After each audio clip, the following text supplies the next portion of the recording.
विपक्ष ने चली ऐसी चाल कि अब प्रधानमंत्री नरेंद्र मोदी को संसद में अपनी चुप्पी तोड़नी ही पड़ेगी। मणिपुर हिंसा को लेकर संसद में कई दिनों से गतिरोध बना हुआ है, हंगामा चल रहा है। विपक्ष की मांग है कि प्रधानमंत्री नरेंद्र मोदी मणिपुर को लेकर लोकसभा में बयान दें। हालांकि पीएम मोदी ने मणिपुर हिंसा की निंदा तो की, लेकिन ना तो उन्होंने मणिपुर के लोगों से शांति की अपील की। वही विपक्ष मांग कर रहा है उन्हें जो भी बोलना है संसद में बोलें। इससे मोदी जी बचते नजर आ रहे हैं। विपक्ष की 267 की मांग को भी खारिज किया जा रहा है। सरकार 176 के तहत चर्चा की बात कर रही है। वहीं गृह मंत्री अमित शाह ने कहा वे मणिपुर में चर्चा को लेकर तैयार हैं। जितनी लंबी चर्चा करानी हो हम चर्चा करेंगे, लेकिन विपक्ष प्रधानमंत्री नरेंद्र मोदी जी से मणिपुर मामले में संसद में बोलने को कह रहा है। इस मांग को जब खारिज किया जा रहा था तो विपक्ष ने अब ऐसा चक्रव्यूह रचा कि उसमें प्रधानमंत्री नरेंद्र मोदी का फंसना लाजमी है, और ये चक्रव्यूह है अविश्वास प्रस्ताव का। कांग्रेस ने इस मुद्दे को लेकर लोकसभा में सरकार के खिलाफ अविश्वास प्रस्ताव पेश कर दिया, जिसे बाद में स्पीकर ने स्वीकार कर लिया। अविश्वास प्रस्ताव स्वीकार करने के बाद लोकसभा स्पीकर ने कहा वो सभी दलों के साथ चर्चा करेंगे और फिर समय तय करेंगे। कांग्रेस नेता गौरव गोगोई की ओर से ये प्रस्ताव आज पेश किया गया। मंगलवार को विपक्षी गठबंधन दलों इंडिया की बैठक में अविश्वास प्रस्ताव लाने का फैसला किया गया था। दरअसल विपक्ष जानता है अविश्वास प्रस्ताव पास होना संभव नहीं है, क्योंकि एनडीए के पास 332 सांसदों का समर्थन है। इसके बावजूद प्रस्ताव के पीछे बहुत बड़ी रणनीति है। एक विपक्षी गठबंधन के नेता ने कहा कि परिणाम पूर्व निश्चित हैं, लेकिन अगर अविश्वास प्रस्ताव आता है तो प्रधानमंत्री बोलने के लिए मजबूर होंगे और वे बहस से बचने की कोशिश करते हैं तो ये नैतिक जीत होगी।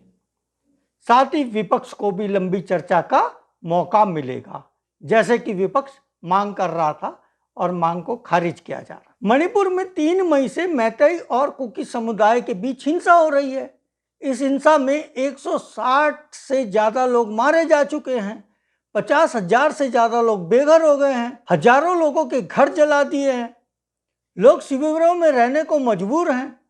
2 महिलाओं को नग्न घुमाने का वीडियो 19 जुलाई को वायरल हुआ। ऐसे में 20 जुलाई को पीएम मोदी सदन के बाहर चुप्पी तोड़ते हैं और घटना की निंदा करते हैं, लेकिन वे जनता से शांति की अपील नहीं करते। साथ ही अन्य राज्यों को भी ऐसी घटनाओं के लिए नसीहत देते हैं।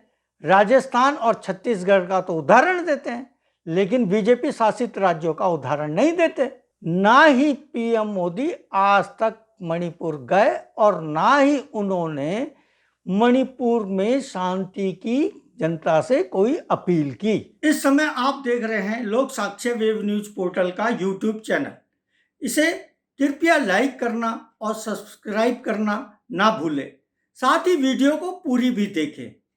प्रधानमंत्री नरेंद्र मोदी के बयान के बाद बीजेपी नेता कांग्रेस की उन राज्य सरकारों के वीडियो तलाशने में लग गई जहां महिला हिंसा के मामले हुए हैं और ऐसे वीडियो वायरल किए जा रहे हैं। हालांकि मणिपुर की घटना पुलिस की आंखों के सामने हुई। इसमें बताया गया कि 3 महिलाओं को नग्न किया गया, एक के पिता की हत्या की गई और एक के भाई को मार दिया गया, और ये सब पुलिस के सामने हुआ। पुलिस की ही सुरक्षा से इन महिलाओं और लोगों को भीड़ ने छुड़ाया था। इस मामले में 20 जुलाई को 4 आरोपियों को गिरफ्तार किया गया। वहीं अब तक 7 आरोपी गिरफ्तार हो चुके हैं। ये बात भी गौर करने लायक है कि 18 मई को थाने में रिपोर्ट दर्ज की गई थी, 21 मई को मुकदमा दर्ज हुआ था। इसके बावजूद जब वीडियो वायरल होता है और सुप्रीम कोर्ट संज्ञान में लेता है, तब जाकर आरोपियों की गिरफ्तारी होती है। साथ ही पीएम की भी चुप्पी टूटती है। वहीं बताया जा रहा है कि ऐसी कई घटनाएं मणिपुर में हो चुकी हैं। इनमें 2 युवतियों का रेप कर उन्हें मार भी डाला गया।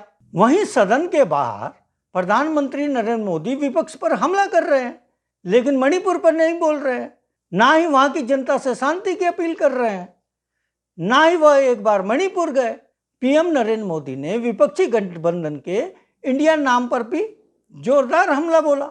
हालांकि केंद्र की कई योजनाओं में इंडिया शब्द का प्रयोग किया गया है, जैसे खेलो इंडिया, डिजिटल इंडिया आदि। वहीं विपक्षी गठबंधन के शॉर्ट फॉर्म नाम इंडिया से पीएम मोदी की परेशानी साफ झलक रही है। उन्होंने इस नाम पर जोरदार हमला बोला। बीजेपी संसदीय दल की बैठक में पीएम नरेंद्र मोदी ने विपक्ष पर हमला बोला और कहा कि दिशाहीन विपक्ष आज तक नहीं देखा। केवल इंडिया नाम लेने से कुछ नहीं होता। ईस्ट इंडिया कंपनी ने भी इंडिया लगाया था। इंडियन मुजाहिदीन के नाम से भी इंडिया था। पीएम मोदी के इस बयान के बाद तो कई बीजेपी नेता विपक्ष को नक्सलवादी तक कहने से नहीं चूक रहे हैं। वहीं कांग्रेस नेता राहुल गांधी ने जवाब में ट्वीट किया और पीएम मोदी को इसका जवाब दिया। उन्होंने लिखा, आप हमें जो चाहे बुला ले मोदी जी, हम भारत हैं। हम मणिपुर को ठीक करने और हर महिला और बच्चे के आंसू पोंछने में मदद करेंगे। हम उसके सभी लोगों के लिए प्यार और शांति वापस लाएंगे। हम मणिपुर में भारत के विचार का पुनर्निर्माण करेंगे। मणिपुर हिंसा को लेकर विपक्ष ने राज्यसभा में हंगामा किया तो आप सांसद संजय सिंह को पूरे सत्र से निलंबित कर दिया। इसके बाद संजय सिंह धरने पर बैठ गए। समर्थन में विपक्षी गठबंधन इंडिया के सांसद रात को भी बैठे। विपक्ष चाहता है चर्चा नियम 267 के तहत हो, जिसमें लंबी चर्चा के बाद वोटिंग का प्रावधान है। वहीं सरकार 176 के तहत चर्चा को तैयार है। राज्यसभा में सभापति ने विपक्ष की इस मांग को खारिज कर दिया। सरकार को डर है यदि 267 के तहत वोटिंग कराई गई तो राज्यसभा में बीजेपी की कमजोर हालत का सबको पता चल जाएगा।